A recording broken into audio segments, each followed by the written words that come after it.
Hey everybody, welcome back to the Pixelist. I'm Will, and today we're here to talk about episode 7 of the Legend of Vox Machina season 2. But before we dive in, let me give the patented spoiler warning. If you haven't seen the original campaign this show is based on, aspects of this breakdown could spoil little moments for you. That being said, if I ever dive into ultra spoiler territory, I will throw up a threat level midnight symbol. If you don't want to know, just mute while that symbol's on the screen. Other than that, shout out to everybody that came to our watch party last night. It was a blast, as always. I'm really looking forward to watching the final set of 3 episodes with you guys. If you haven't had a chance to make it to a watch party yet, but that interests you, definitely check out our Discord link in the description box below. That's where we have the watch parties, and that's just where we talk all, Pixelist content, Critical Role, in this case. Other than that, y'all, super special shout out to Andrew1927 for the super thanks comment. Thank you so much for the support, Andrew. It really blows me away, and I really appreciate it. And I'm glad you found the show as well, man. I'm glad you're part of the Critter community and now the Pixelist community as well. It's good to have you. You can never leave. Alrighty, y'all, we open up in the Fey Realm, and we start actually on this creature that I think bears a striking resemblance to Falcor from the Never-Ending Story. Now, intended Easter egg or just more coincidence, I'm not sure, but I wanted to include it.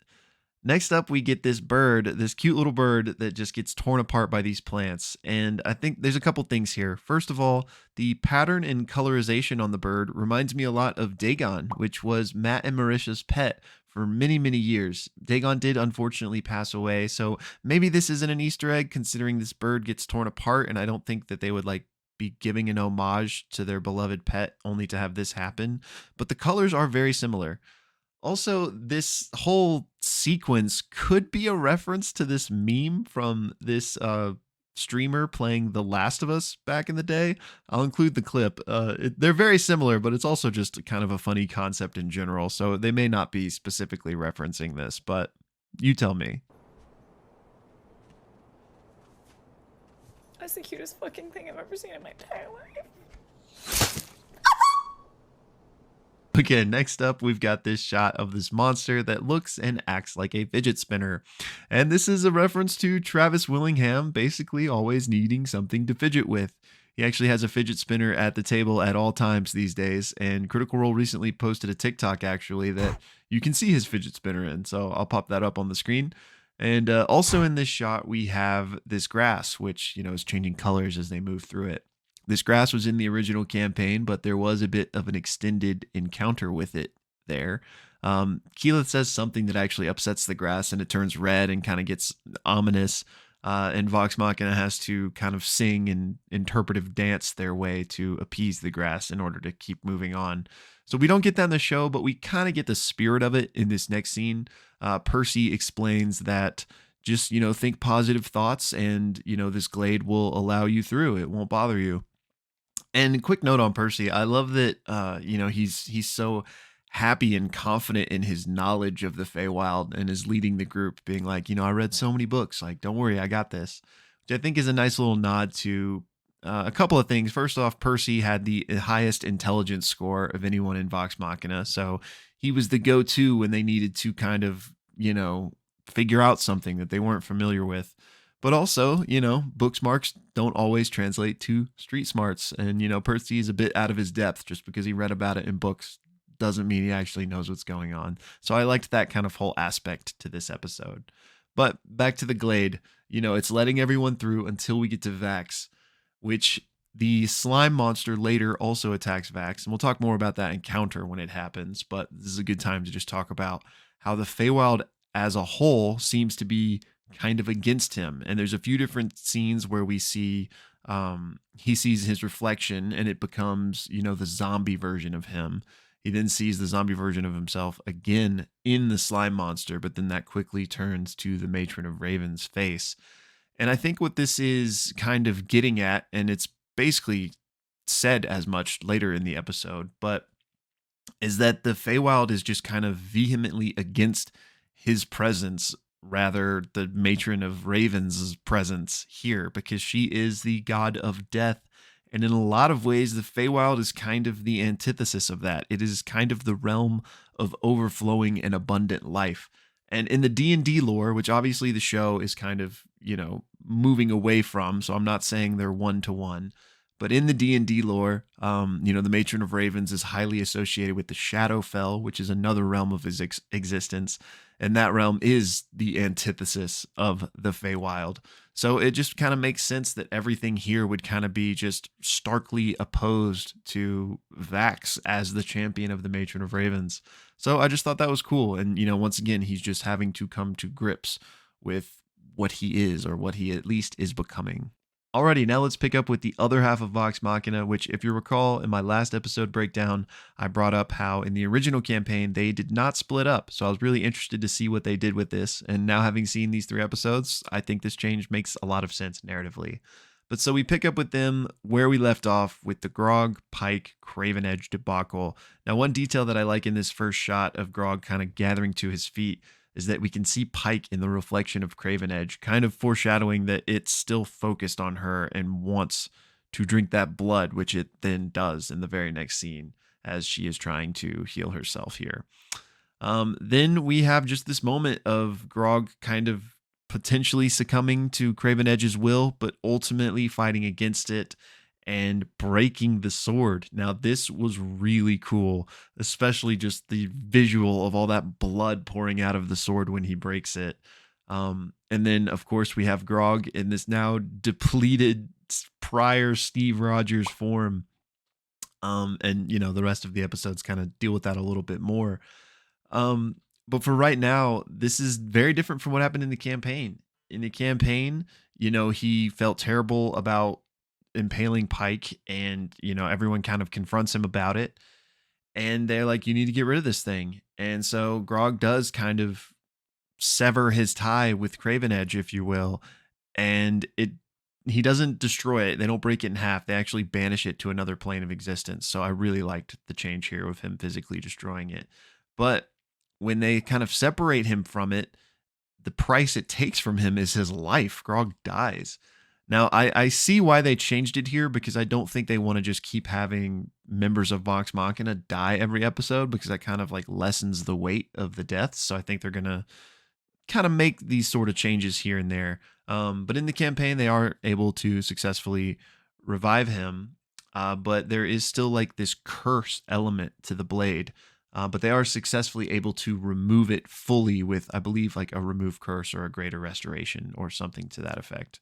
But for the show, love this change of him breaking it and it just sapping all of his strength, because it plays directly into his arc this season of where do you find your strength.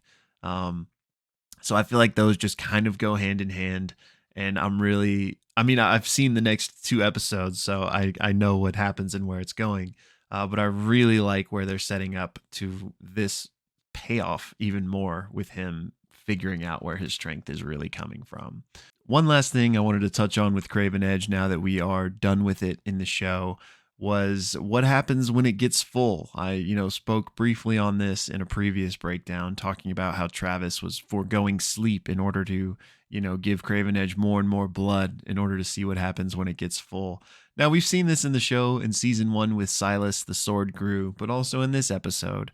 We have the sword here, and then it drinks the blood and gets longer and sharper and more menacing. So now that we're done with it completely and there's no risk of spoilers, I'm going to post up the stats of the item from the actual D&D campaign, because they're pretty cool. So just give the video a pause if you want to read it, but thought I would include this. Also in this scene, we get this great moment where Pike and Scanlan are trying to figure out where they are, but clearly they are not in the Feywild with their friends, so Keyleth's spell has not worked in some way.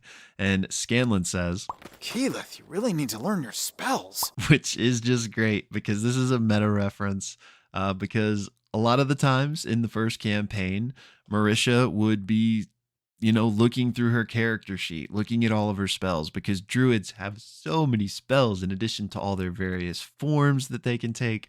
It's just a lot. So Marisha would often be, trying to decide what she was doing on any given turn, or trying to remember what a certain spell did, or maybe what spells she even had access to, or maybe even what spells she prepared on a given day. Druids are just a lot, man. It's nothing against Keyleth, and other players have gone on to play druids or other complicated classes, and they are guilty of this too. But in campaign 1, it was often Keyleth. So this was just a little, again, meta reference that made me laugh. All right, next up, we head back to the Feywild where we meet Garmeli for the first time. Now, Garmeli is voiced by Billy Boyd, and need I even say more? What a freaking legend.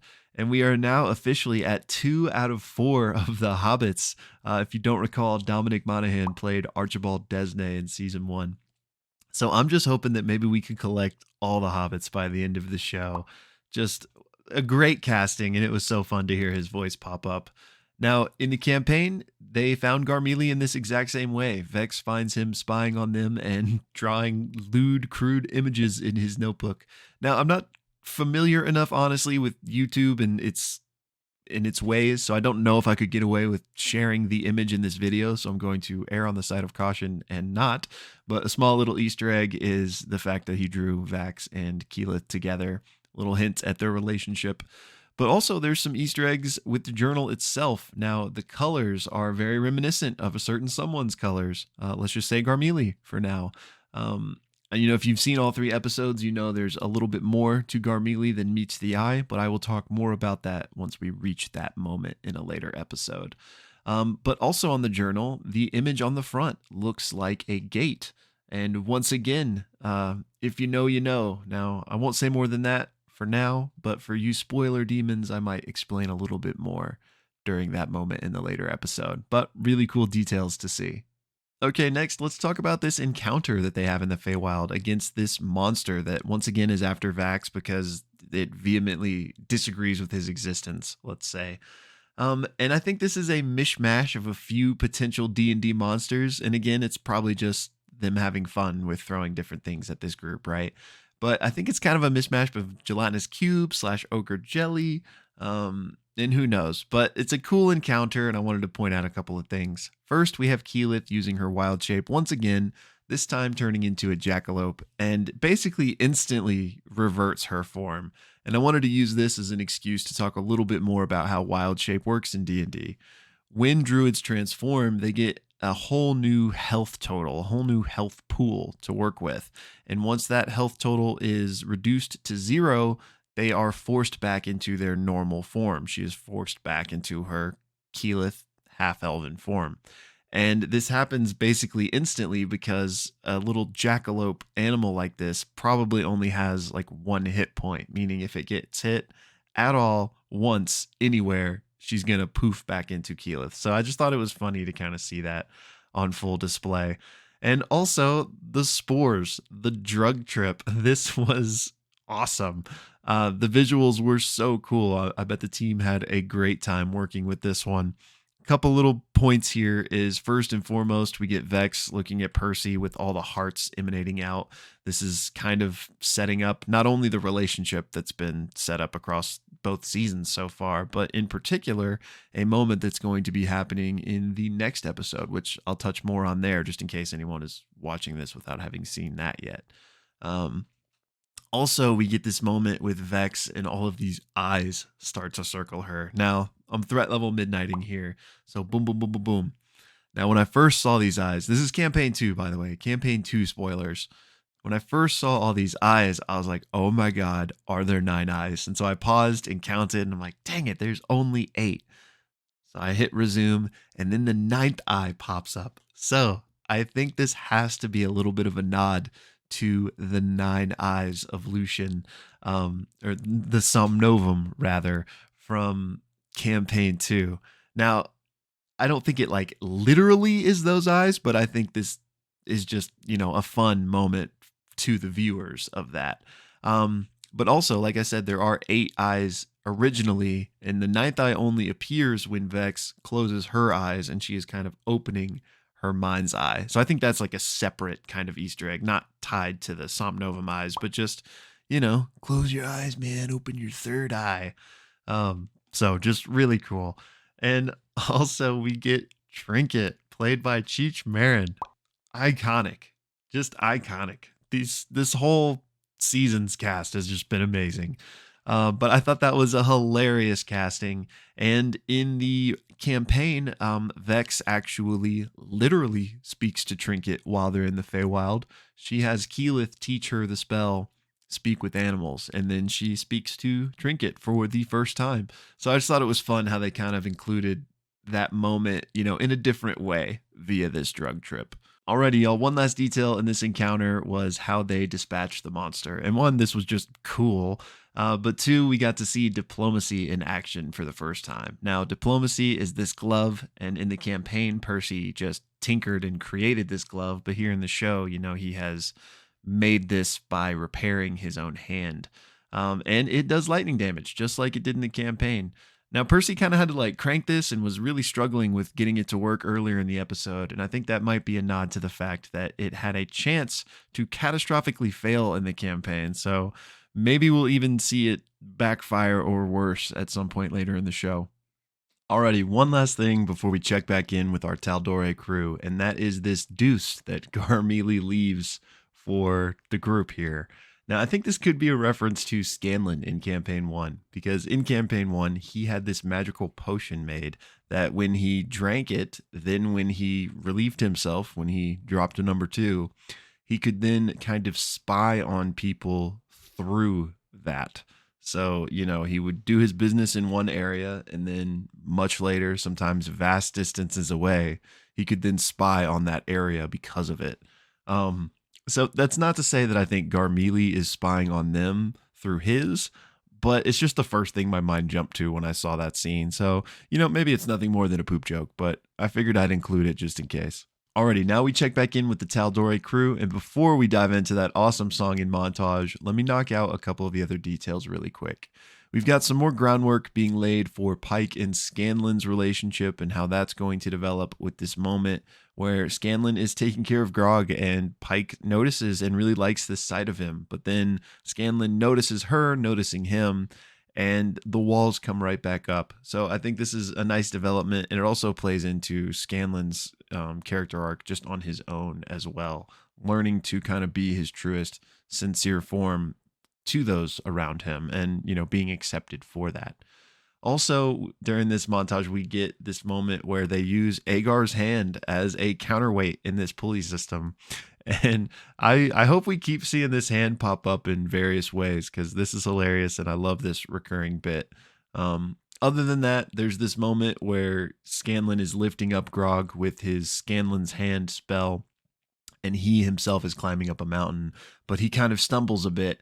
And because of that, he loses his concentration, and the hand spell that's holding Grog dissipates. Now, I thought this was fun because this is representative of a mechanic in D&D, literally called concentration. Certain spells are concentration spells, which means if you take damage while you're doing it, or if you cast another spell that is concentration, the first one goes away, or at least it has a chance to go away in the case of taking damage. And so, because Scanlan was distracted and fell, he lost concentration, and so his spell ended. Bigby's hand, the spell this is based on in the campaign, is indeed a concentration spell. And they've kind of showcased this a few times in the show so far, but still wanted to point it out. Okay, on to the song. This is amazing. This is on so many levels. But the song Making My Way that Sam and Ashley are singing here during this montage and actually Laura Bailey sings a different version in the credits. So if you missed that, if you skipped the credits and just went straight to the next episode, definitely go back because it is kind of a whole different take on the song, and it's very good. But so in Critical Role, across all the campaigns at this point, there's this recurring bit where anytime anyone says making my way, or even just slight derivations on that exact phrase, other people in the cast will start to sing this song, making my way downtown, the Vanessa Carlton song. So that's just been a thing for forever and will probably continue to be a thing. But the really clever bit about this is that, they obviously don't have the IP to Vanessa Carlton's song. And I don't think they've ever gotten in trouble for just, singing 3 words on stream. But now they're kind of guarded from that because they are technically just singing their own song. So now I guess they could even make Making My Way merch if they wanted to. So this was just awesome. And of course, I'm going to include some clips from the original campaign. So I hope you enjoy. start making my way out, but also a little bit more towards the walking fast, 30 feet to Taliesin. So inspirational. Making your way. Making my way to the shore. All right. How are you pulling her with you? Are you trying to grab her chain? I'm just trying to just grab it. Start making my way back. Okay, so movement 5, 10. Making my way 35, back 40, down. 45. That's the rest of your movement. To the big giant.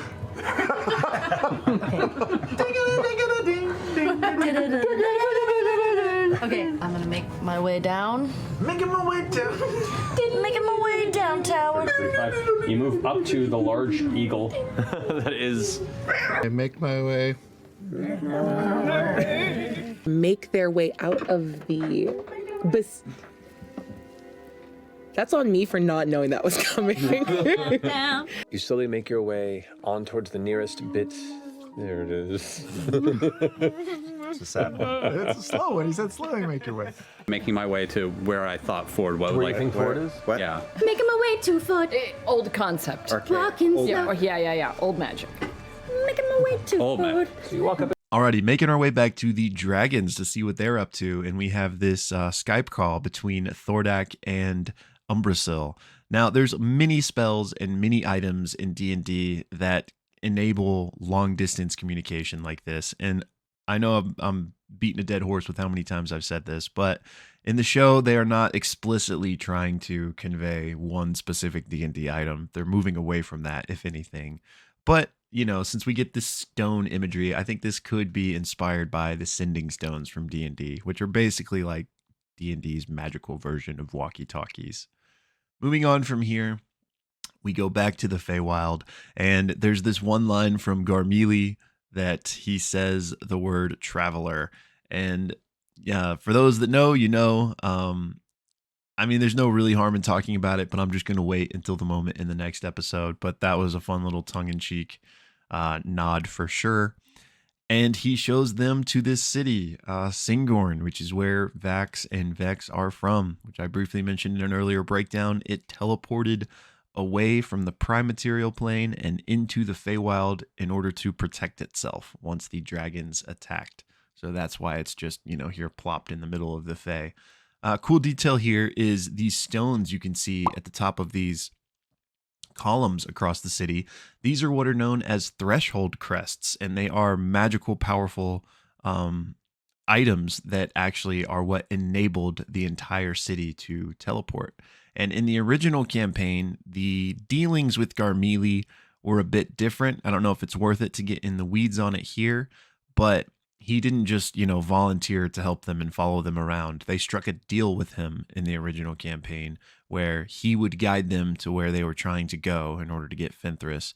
And in return, they had to acquire a couple of things for him.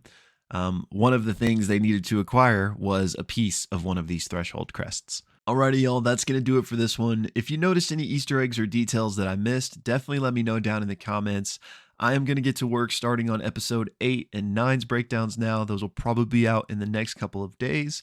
If you enjoy this content and you want to see more of this content, the best way you can help me out is to share this video. And of course, you know, like, comment, subscribe if you really want to. But other than that, y'all, as is tradition, I'm going to send you off with a little clip. So until next time. This feels targeted. This is deeply targeted. This is personal. I have a complaint I'd like to file. Making my way.